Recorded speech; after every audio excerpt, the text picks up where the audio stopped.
Хуульч уухай эрүүгийн хуулийн 6 дугаар бүлэг эрүүгийн хариуцлага хүлээсгэх чөлөөлөх үндэслэл журмын талаар танилцуулж байна. Эрүүгийн хариуцлага хүлээлгэх. Шүүх гэмт хэрэг үйлдсэн хүнд эрүүгийн хуулийн ерөнхий ангид заасан үндэслэл журмын дагуу тусгай ангид заасан төрөл хэмжээний дотор эрүүгийн хариуцлага хүлээлгэнэ. Эрүүгийн хариуцлага хүлээлгэхэд гэмт хэрэг үйлдсэн нөхцөл байдал, учирсан хохирол, хор уршигын шинж чанар, гэмт хэрэг үйлдсэн хүний хувийн байдал, эрүүгийн хариуцлагыг хөндрүүлэх нөхцөл байдлыг тал бүрээс нь харуулсан үзнэ. Эрүүгийн хариуцлага нь хүнлэг бус хэрцгий, хүний нэр төр алдар хүндийг гутаах шинжгүй байна. Эрүүгийн хариуцлага хүлээж дуусгуур болсон нь хуулиар хязгаарлалт тогтоосноос бусад тохиолдолд хүний эрх зүйн байдлыг дордуулах үндэслэл болохгүй. Эрүүгийн хариуцлага хүлээлгэх насны хязгаар. Гэмт хэрэг үйлдэх үедээ 16 наснд хүрсэн хүнд эрүүгийн хариуцлага хүлээлгэнэ. 14-өөс 16 хүртэл насны хүн эрүүгийн хуулийн тусгай ангийн 11 хүнийг алах, 11-ийн 1 хүний эрүүл мэндэд хүнд хохирол санаатай учруулах, 12-ийн 1 хүчиндэх, 17-гийн 1 хулгайлах, 17-гийн 2 дээрэмдэх, 17-гийн 8 эд хөрөнгө устгах гэмтэх, 27 мансууруулах юм сэтгцэд нөлөөт бодисыг хууль бусаар ашиглах, 20-16 олон нийтийн амгалан тайван байдал алдагдуулах. 26-гийн 1 цахим мэдээлэлт хууль бусаар халдах, 26-гийн 2 кибер орчинд хууль бусаар халдах програм техник хэрэгсэл бэлтгэх борлуулах, 26-гийн 3 хор хөнөөс програм хангамж бүтээх ашиглах тараах, 29-ийн 8 террор үйлдэх гэх зүйлс заасан гэмт хэрэг үйлдсэн бол түүнд эрүүгийн хариуцлага хүлээлгэнэ. Гэмт хэрэг үйлдэх үедээ 14 наснд хүрсэн ба 18 наснд хүрээгүй хүнд ял оногдуулахгүйгээр эрүүгийн хуульд заасан хүмүүжлийн чанартай албатлахын арга хэмжээ хэрэглэж болно. Өсвөр насны хүн сэтгцийн хөгжлийн хоцрогдлын улмаас өөрийн үйлдэл эсвэл хууль бус шинж, түүний улмаас учрах хор уршгийг бүрэн хэмжээгээр ухамсарлах чадваргүй бол ял оногдуулахгүй байж болно. Хэрэг хариуцах чадвар. Гэмт хэрэг үйлдсэн хэрэг хариуцах чадвартай хүнд эрүүгийн хариуцлага хүлээлгэнэ. Сэтгцийн эмгэг оюун ухааны хомсдлын улмаас өөрийн үйлдэлийн бодит шинж чанар, аюултай байдлыг ухамсарлах, удирдан жолоодох чадваргүй болсныг хэрэг хариуцах чадваргүй тооцно. Гэмт хэрэг үйлдэх үедээ хэрэг хариуцах чадваргүй байсан хүнд ял оногдуулахгүйгээр эрүүгийн хуульд заасан эмнэлгийн чанартай албатлахын арга хэмжээ хэрэглэнэ. Гэмт хэрэг үйлдсэний дараа хэрэг хариуцах чадваргүй болсон нөхцөлд шүүх түүнд эмнэлгийн чанартай албатлахын арга хэмжээ хэрэглэж эдгэрсний дараа ял оногдуулна. Цогтуурсан мансуурсан үедээ гэмт хэрэг үйлдсэн хүнд ял оногдуулах. Цогтуурсан мансуурсан үедээ гэмт хэрэг үйлдсэн нь эрүүгийн хариуцлагаас чөлөөлөх үндэслэл болохгүй. Цогтуурсан мансуурсан үедээ гэмт хэрэг үйлдсэн хүн цогтуурах мансуурах донтох эмэгтэй болох нь тогтоогдвол түүнд оногдуулсан ял дээр нэмж эмнэлгийн чанартай албатлахын арга хэмжээг хэрэглэж болно. Эрүүгийн хариуцлагыг хөнгөрүүлэх нөхцөл байдал. Шүүх эрүүгийн хариуцлага хүлээлгэхдээ хөнгөрүүлэх нөхцөл байдлыг харгалзан үзнэ. Тохиолдлын шинжтэй нөхцөл байдлын улмаас анх удаа гэмт хэрэг үйлдсэн. Гэмт хэрэг үйлдсэний дараа хохирогчид шууд эмнэлгийн бусад туслалцаа үзүүлсэн, учруулсан хохирлыг төлсөн. Бие махбодын сэтгэл санааны албатлагын, эд хөрөнгийн, албан тушаалын бусад байдлаар иргэшээлт орсны улмаас гэмт хэрэг үйлдсэн. Хохирогчийн хууль бус зөв бус үйлдэлээс шалтгаалan гэмт хэрэг үйлдсэн. Өөрийгөө илчилсэн, бусдын үйлдсэн гэмт хэргийг илрүүлэх, гэмт хэрэг үйлдэж олсон хөрөнгө орлогыг олоход тусалсан. Нөхцөл байдлыг буруугаар төсөөлж андуурсны улмаас гэмт хэрэг үйлдсэн. Байнгын хүчирхийлэл дарамтад өртсөний улмаас өөрийгөө хамгаалах зорилгоор хохирогчид халдаж гэмт хэрэг үйлдсэн. Эрүүгийн хуулийн тусгай ангид эдгээр нөхцөл байдлыг гэмт хэргийн шинж болгон заасан тохиолдолд эрүүгийн хариуцлагыг хөнгөрүүлэх нөхцөл байдалд тооцохгүй. Шүүх онцгой нөхцөл байдлыг харгалзан эрүүгийн хариуцлагыг хөнгөрүүлж болно. Шүүгдэгчийн эрх зүйн байдлыг гагцхүү хөнгөрүүлэх зорилгоор шүүхийн тогтоолыг хүчингү болгох, өөрчилж дахин хэлэлцэх зохицуулалт байхгүй. Эрүүгийн хариуцлагыг хөндрүүлэх нөхцөл байдал. Шүүх эрүүгийн хариуцлага хүлээлгэхдээ хөндрүүлэх нөхцөл байдлыг харгалзан үзнэ. Бие махбодын сэтгэл санааны шаналлалт зовир үүсгэж онц харгас хэрцгий аргаар тухуурхан доромжилж үйлдсэн. Эрүүгийн хуулийн тусгай ангийн 1 бүлэгт заасан санаатай гэмт хэргийг 2 түүнээс дээш удаа үйлдсэн, эсвэл гэмт хэргийг бүлэглэж үйлдсэн. Нийтэд аюултай аргаар үйлдсэн. Өөр гэмт хэргийг нуунд алдлах, хэлбэрчлэх зорилгоор үйлдсэн. Албан үүргээ гүйцэтгэх, олон нийтийн үүргээ биелүүлэхтэй нь холбогдуулан хохирогч түүний ойр дотны хүний эсрэг үйлдсэн. Хохирогчийн бие хамгаалж чадахгүй байдлыг мэдсээр байж иргэшээлтэй байгаа хүний эсрэг үйлдсэн. Онц байдал, гамшиг, аюулт үзэгдэл, нийтийн эмх замраагүй байдлыг далимдуулан үйлдсэн. Гин бурууга хүлээж хохирлоо төлөх үүрэг хүлээсэн хүн шүүхээс хүлээлгэсэн үүргийг биелүүлээгүй. Эрүүгийн хуулийн тусгай ангид заасан хүндрүүлэх нөхцөл байдлыг гэмт хэргийн шинж болгон заасан тохиолдолд эрүүгийн хариуцлагыг хүндрүүлэх нөхцөл байдалд тооцохгүй. Шүүх хууль заагаагүй нөхцөл байдлыг харгалзан эрүүгийн хариуцлагыг хүндрүүлэхийг хориглоно. Ойр дотны хүн гэж тухайн хүний эхнэр нөхөр хамтран амьдрагч эцэг их, өвөг эцэг эмэг их, төрсөн дагуур үрчилж авсан хүүхэд, ач зээ, төрсөн ах эгч дүү хамт амьдарч байгаа бусад төрөл садангийн хүнийг ойлгоно. Гин бурууга хүлээн зөвшөөрсөн хүнд хүлээлгэх эрүүгийн хариуцлагыг хөнгөрүүлэх, эрүүгийн хариуцлагаас чөлөөлөх. Шүүх гэмт хэрэг үйлдсэн нь тогтоогдсон, гин бурууга хүлээн зөвшөөрсөн хүний гэмт хэрэг үйлдсэн нөхцөл байдал, учруулсан хохирол, хор уршигын шинж чанар, хувийн байдал, мөрдөн шалгах ажиллагааг шуурхай явуулж гэмт хэргийг нотлоход дэмжлэг үзүүлсэн байдлыг харгалзан, эрүүгийн хариуцлагыг хөнгөрүүлж, эсвэл эрүүгийн хариуцлагаас чөлөөлж болно.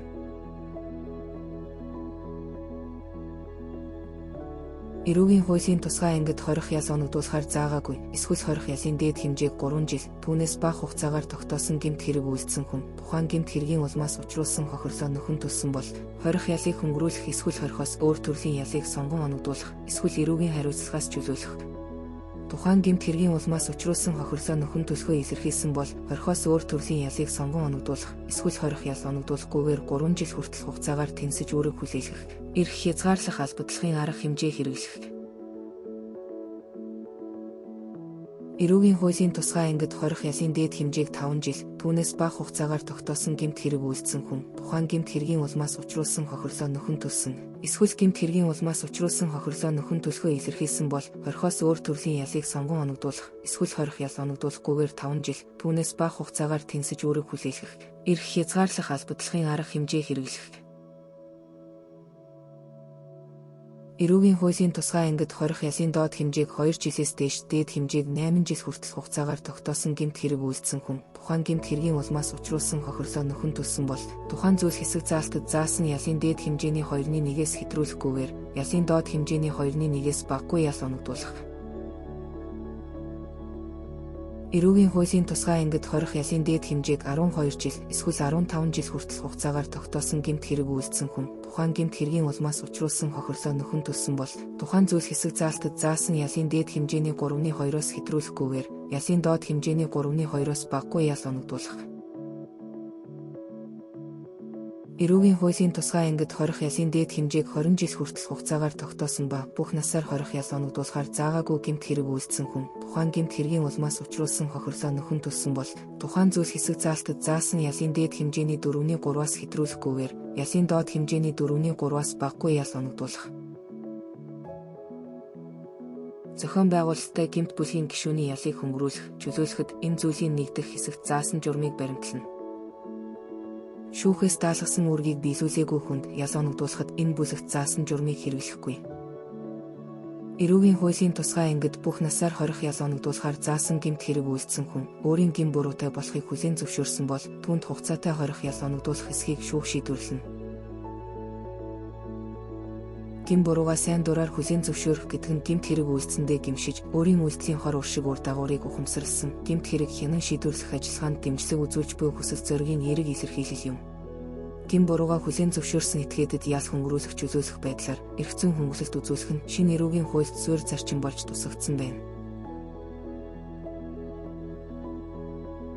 Энэ зохицуулалт нь заавал биелүүлэхээр шүүхэд өөрөг хүлээлгэсэн императив шинжтэй хэм хэмжээ биш, харин гэмт хэрэг үйлдсэн нөхцөл байдал, учруулсан хохирол, хор уршигын шинж чанар, хувийн байдлыг харгалзан гин бурууга хүлээн зөвшөөрч, хохирлоо нөхөн төлсөн тохиолдолд хэрэглэж болох зохицуулалт юм. Ял оногдуулах нь шүүхийн эрх мэдэл байна. Өөрөг болгосон императив шинжтэй хэм хэмжээг заавал хэрэглэнэ. Өөрөөр хэлбэл, эрүүгийн хариуцлага хүлээлгэх үндслэл журам, зарчмуудыг удирдлага болгоно. Нөгөө талаас эрх олгосон диспозитив шинжтэй хэм хэмжээг хэрэглэж болно.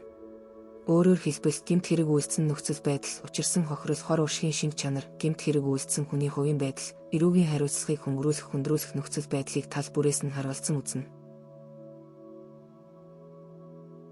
Хэд хэдэн гэмт хэрэг үйлдсэн хүнд ял оногдуулах.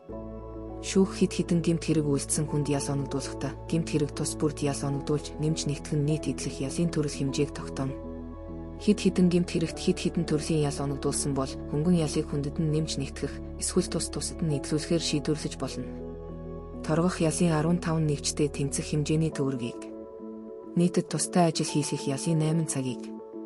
Зорчих эрхийг хязгаарлах ялын 1 хоногийг. Хорих ялын 1 хоногийг.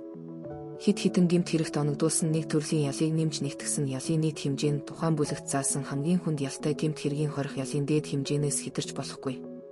Хэд хэдэн бүлэгт заасан гэмт хэрэгт оногдуулсан ялыг нэмж нэгтгсэн нийт хэмжээ нь хамгийн хүнд ялтай бүлгийн хорих ялын дээд хэмжээнээс хэтэрч болохгүй. Хэд хэдэн шийтгэх тогтоолоор ял оногдуулах. Ялтан оногдуулсан ялыг идэж дуусгахаас өмнө шинээр гэмт хэрэг үйлдсэн эсвэл шүүхээр ял шийтгүүлэхийн өмнө өөр гэмт хэрэг үйлдсэн шүүхийн шийтгэх тогтоол гарсны дараа тогтоогдсон бол тухайн гэмт хэрэгт нь ял оногдуулж өмнөх шийтгэх тогтоолоор оногдуулсан ялаас идэлээгүй үйлдсэн ялыг нэмж нэгтгэн нийт идэлх ялын хэмжээг тогтооно. Шүүх хэд хэдэн шийтгэх тогтоолоор хэд хэдэн төрлийн ял оногдуулсан бол эрүүгийн хуульд заасан журмаар нэгтгэх эсвэл тусад нь эдлүүлэхээр шийдвэрлэж болно. Хэд хэдэн шийтгэх тогтоолоор оногдуулсан ялыг нэмж нэгтгэхдээ нийт ялын хэмжээг тухайн төрлийн ялын эрүүгийн хуулиар тогтоосон дээд хэмжээнээс хэтрүүлж болохгүй. Нэмж нэгтгсэн ялын нийт хэмжээ өмнөх шийтгэх тогтоолоор оногдуулсан ялын идэлээгүй үйлдсэн хэмжээнээс их байна. Цагдан хоригдсон хугацааг тооцох. Шүүх баривчлагдсан цагдан хоригдсон хугацааг ялтны идэлх ялд оруулан тооцно. Баривчлагдсан цагдан хоригдсон 1 хоногийг торгох ялын 15 нэгжтэй тэнцэх хэмжээний төгрөгөөр нийтэд тустай ажил хийх ялын 8 цагаар зорчих эрхийг хязгаарлах ялын 1 хоногоор хорих ялын 1 хоногоор тооцож идэлх ялаас хасна. Хорих ялаас хугацаанаас өмнө сулсаж хяналт тогтоох. Ялтан гэмт хэрэг үйлдэж учруулсан хохирлоо нөхөн төлж зам байдлаараа нийтэд аюулгүй болсноо нотлон харуулж ял идэлх хугацаанд ноцтой зөрчил гаргаагүй оногдуулсан ялын дараах хувийг идэлсэн бол прокурорын саналыг харгалзан шүүх хугацаанаас өмнө сулсаж хяналт тогтоохоор шийдвэрлэж болно. 5 жил хүртэл хугацаагаар оногдуулсан хорих ялын 2/1-ээс доошгүй хувийг 5 жилээс дээш 12 жил хүртэл хугацаагаар оногдуулсан хорих ялын 3/2-оос доошгүй хувийг 12 жилээс дээш 20 жил хүртэл хугацаагаар оногдуулсан хорих ялын 4/3-аас доошгүй хувийг идэлсэн бол хорих ялаас хугацаанаас нь өмнө сулсахтаа идэлээгүй үлдсэн ялын хугацаатай тэнцүү хяналтын хугацаа тогтооно. Хорих ялаас хугацаанаас өмнө сулсагдсан хүн хяналтын хугацаанд түүнд хүлээлгэсэн үүргийг зөрчсөн бол прокурорын саналыг харгалзан шүүх хяналт тогтоосон шийдвэрийг хүчингүй болгож идэлээгүй үлдсэн ялыг идэлүүлэхээр шийдвэрлэнэ. Хорих ялаас хугацаанаас өмнө сулсагдсан хүн хяналтын хугацаанд санаатай гэмт хэрэг үйлдсэн бол шүүх идэлээгүй үйлдсэн ял дээр шинээр үйлдсэн гэмт хэрэгт оногдуулсан ялыг эрүүгийн хуулийн 6-гийн 9-р зүйлс заасан журмаар нэмж нэгтгэнэ. Хорих ялаас хугацаанаас өмнө сулсагдсан хүн хяналтын хугацаанд болгоомжгүй гэмт хэрэг үйлдсэн бол эрүүгийн хуулийн 6-гийн 9-р зүйлс заасан журмаар ял оногдуулах хэсгийг шүүх шийдвэрлэнэ. Эрүүгийн хуулийн 11-р зүйлсийн 3 дахь хэсэг, 12-ийн 1-р зүйлсийн 4 дахь хэсэг, 12-ийн 3-р зүйлсийн 4-ийн 1 дахь заалт, 13-ийн 1-р зүйлсийн 2/3 дахь хэсэг, 22-ийн 1-р зүйлсийн 3 дахь хэсэг, 22-ийн 4-р зүйлсийн 3 дахь хэсэг, 22-ийн 10-р зүйлсийн 2 дахь хэсэгт заасан гэмт хэрэг үйлдсэн ялтныг хорих ялаас хугацаанаас өмнө сулсаж хяналт тогтоохгүй. Гэмт хэрэг үйлдэх үедээ 18 наснд хүрээгүй хүнд хамаарахгүй. Хорих зорчих эрхийг хязгаарлах, нийтэд тустай ажил хийх ялаас өвчний учир чөлөөлөх. Гэмт хэрэг үйлдэж ял шийтгэгдсэний дараа сэтгцийн эмгэгтэй болж өөрийн үйлдэлийн бодит шинж чанар, хор уушгийг ухамсарлах, үйлдэлээ удирдан жолоодох чадваргүй болсон хүнийг ял эдлэхээс чөлөөлж, эмнэлгийн чанартай албадлахын арга хэмжээ хэрэглэнэ. Шүүх гэмт хэрэг үйлдэж ял шийтгэгдсэний дараа ял эдлүүлэхэд саад болох үе зөвчнөөр өвчсөн тохиолдолд ялтныг ял эдлэхээс чөлөөлж болох бөгөөд энэ журмыг хуулиар тогтооно. Хорих зорчих эрхийг хязгаарлах, нийтэд тустай ажил хийх ял идэлж байх үедээ өөрийн эрүүл мэндэд санаатай хохирол учруулсан хүнийг ялаас чөлөөлөхгүй. Өршөөл уучлал үзүүлэх. Гэмт хэрэг үйлдсэн хүн хуулийн этгээдийг өршөөл үзүүлэх тухай хуулиар эсвэл уучлал үзүүлэх тухай Монгол Улсын ерөнхийлөгчийн зарилгаар гэмт хэрэг үйлдсэн хүний идэлх ялыг бүрэн болон хэсэгчлэн чөлөөлөх, эсвэл хорихоос өөр төрлийн ялаар дүүцүүлэн сольж болно. Хүн төрөлхтний аюулгүй байдал, энх тайвны эсрэг гэмт хэрэгт өршөөл уучлал үзүүлэхгүй. Авилгын гэмт хэрэгт өршөөл үзүүлэхгүй. Эрүүгийн хуулийн 11-р зүйлсийн 3 дахь хэсэг, 12-ийн 1-р зүйлсийн 4 дахь хэсэг, 12-ийн 3-р зүйлсийн 4-ийн 1 дахь заалт, 13-ийн 1-р зүйлсийн 2/3 дахь хэсэгт заасан гэмт хэрэгт өршөөл үзүүлэхгүй. Гэмт хэрэг үйлдэх үедээ 18 наснд хүрээгүй хүнд хамаарахгүй.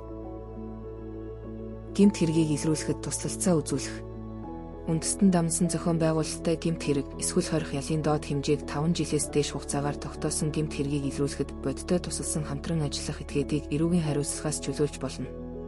Хүн төрөлхтний аюулгүй байдал, энх тайвны эсрэг гэмт хэрэг үйлдсэн хүнийг хамтран ажиллах этгээдээр тооцохгүй. Хуульч шууха эрүүгийн хариуцлага хүлээсгэх чөлөөлөх үндэслэл журмын талаар танилцууллаа. Хуульч шуухатай хамт эрүүгийн эрх зүй судлаарай. Мэдлэг бол хүч. Хамтдаа хөгжицгөөе.